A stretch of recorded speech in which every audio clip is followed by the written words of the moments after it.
Our mama don't we Gloria. I mean Gloria don't our mama because our mama got. GloRilla's brother just broke his silence, and things are about to get messy. We're talking leaked documents, a gun, $500,000 in hidden receipts, siblings calling each other snakes, and even Tory Lanez sending cash from behind bars. This family feud just exposed a side of the industry everyone hoped would stay buried. Welcome to the Receipts War. Now, I need you to pay attention because this isn't your typical celebrity squabble that blows over in a weekend.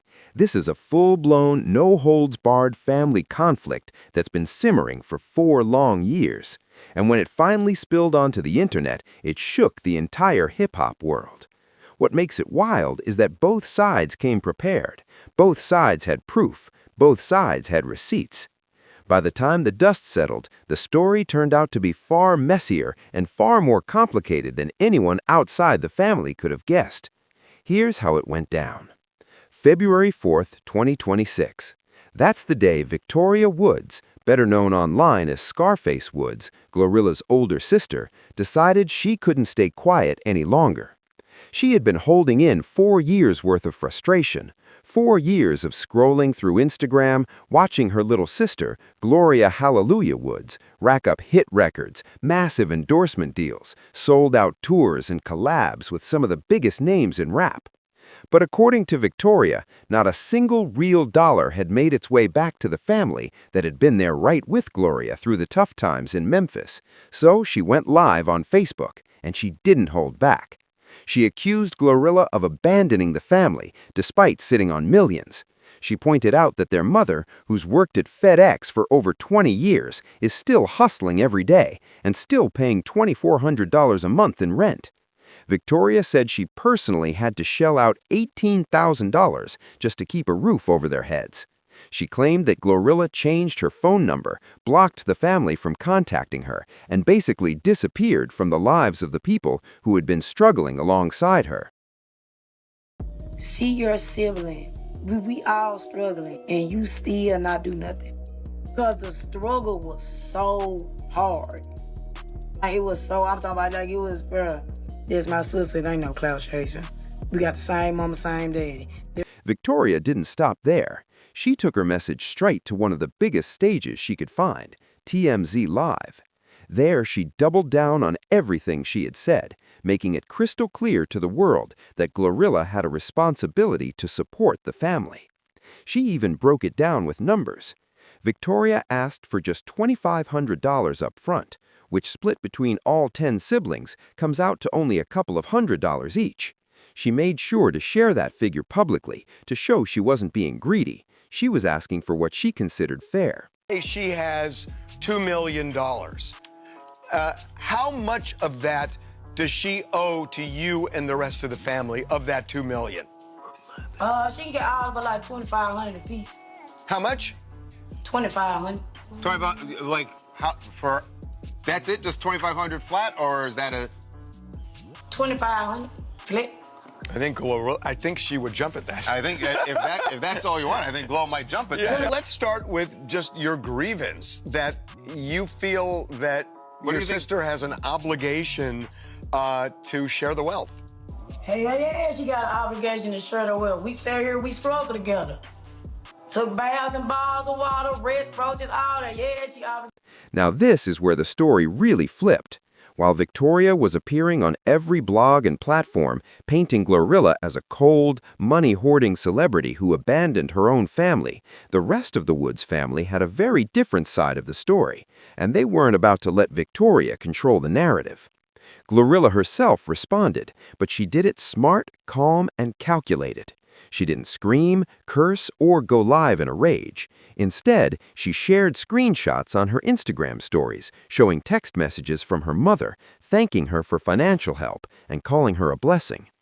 Those receipts hit Victoria's claims like a wrecking ball because they came from the person whose word mattered most, their mom.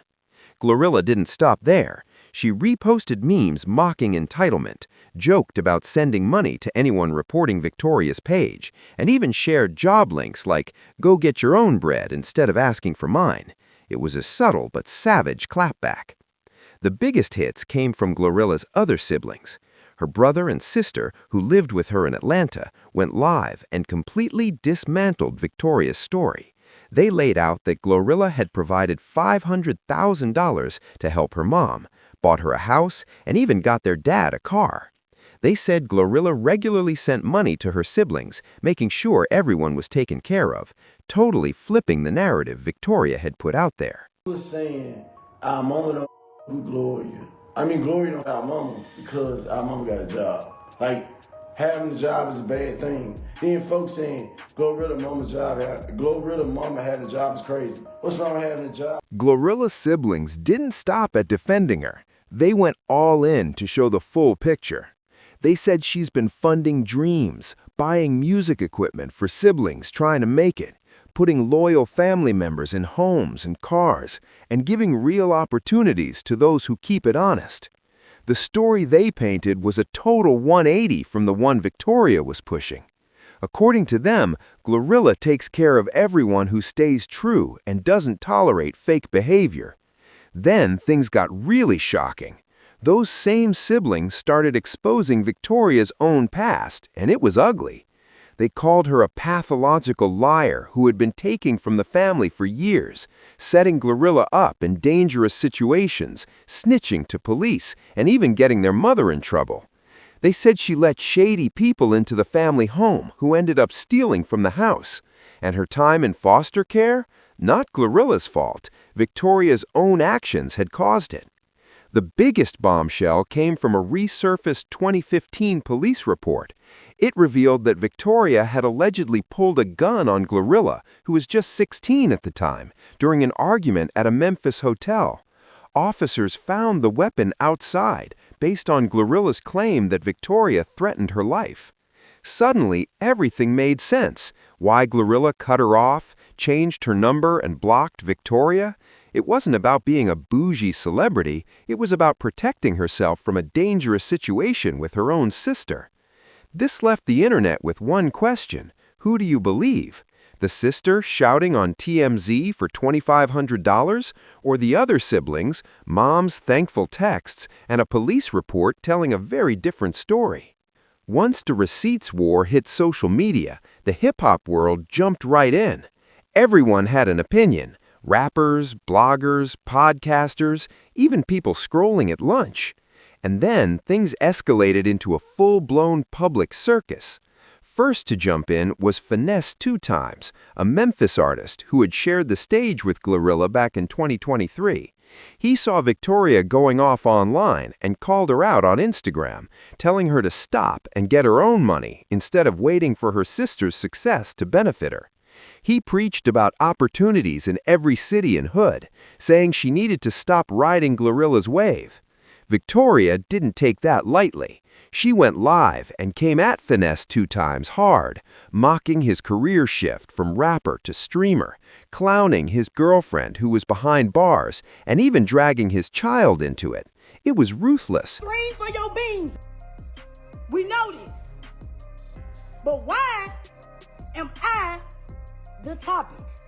You supposed to be getting that Bill the Bear looking at out of jail. Why are you worried about what the fuck Toya talking about? Now I'm starting to see what your siblings talking about. Oh, you need to go get a reduction while you get tummy tucks. How much was your tummy tuck? Because I need one too. I need one too. How much is your, help a out. We both, how much was your tummy tuck? I need one. Suge still in jail. You ain't made bail. But you want to talk about... Meanwhile, the rest of the rap world was just sitting back, eating popcorn and watching it all unfold. Freddie Gibbs cracked up online, posting, "Man, I love Memphis," with a row of laughing emojis, while the community backed up Finesse 2 Times' message, "Get your own money. Don't expect someone else's grind to support you." Honestly, it felt like everyone was watching a pay-per-view. Content was dropping every hour, and the drama kept escalating. But the twist that had everyone talking came when Tory Lanez, currently behind bars for shooting Megan Thee Stallion, GloRilla's close friend and collaborator, sent Victoria the exact $2,500 she had been demanding from GloRilla. Victoria posted the cash online, thanking Lanes publicly while admitting she was scared of retaliation from GloRilla's side. The irony was brutal, taking the money from the man who shot your sister's collaborator. The internet didn't let her forget it, and reactions were swift. This moment made it clear to everyone following, this wasn't really about family loyalty. It was about clout, cash, and attention, period. Through all the chaos, Victoria did at least seem to accept that things were irreparably broken.